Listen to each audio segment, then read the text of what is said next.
Gravitas, co-presented by Skoda. Kushak, choose what really matters. I want to start today with two images. They sum up Afghanistan's descent into dark days. This image is of the outer wall of the US embassy in Kabul. Look at this, it has been freshly painted. This is the flag of the Taliban. What did the wall look like earlier? Like this, two girls with books and a slogan. I am the future of Afghanistan. That's what it said here. Not anymore. Not under the Taliban. This is the descent to dark days that we're talking about. All the promises they made, they're showing their true colors. Busting the myth of 2.0. They've quashed women's rights. They've beaten up journalists, and now they have banned protests. If you're in Afghanistan, you will have to get permission from the Taliban before protesting against them. Same for banners and slogans. Get an approval before you use them. What happens if you defy those rules? I'll show you what happens. These pictures came out today, published in the local media. They're believed to be from Kabul. You see women protesting and the Taliban cracking down. Look at how they're dressed. In the military uniforms given by the Americans, the Taliban took posters and tore them apart. Then they began firing. The women ducked for cover. Here's what followed.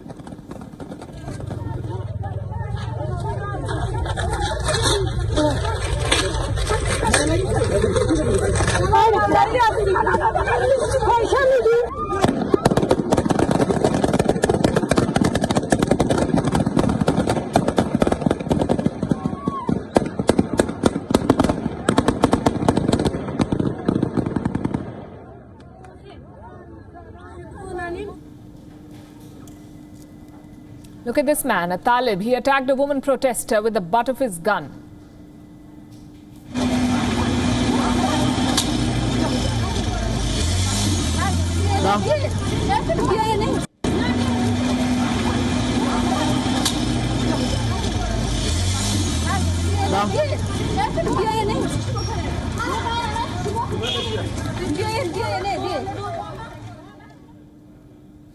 These women are the very picture of courage.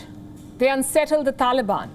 They risk their lives every day on streets controlled by the Taliban. Protesters have become a common sight in Afghanistan. Our correspondent Anas Malik sent us this report today. I'm standing in front of the presidential palace. This was the last destination of today's protest. That the calls that were given.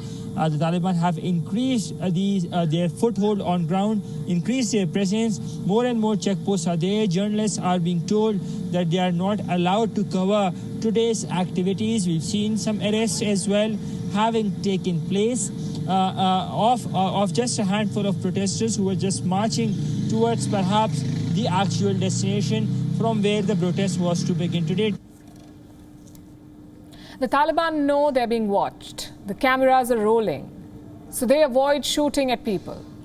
But they don't want to appear helpless, so they fire in the air to scare people away, to remind them that defiance will lead to death. When the women try to speak out, they're whipped in full public view, and this is not even the most shocking part. What I'm about to show you is worse. These two men are journalists. They were detained for hours. They were punched, beaten by the Taliban with batons, electrical cables, whips. Why? Because they covered the protest. They showed the world what kind of resistance the Taliban were facing. Hence the ban on protests and the ridiculous rules.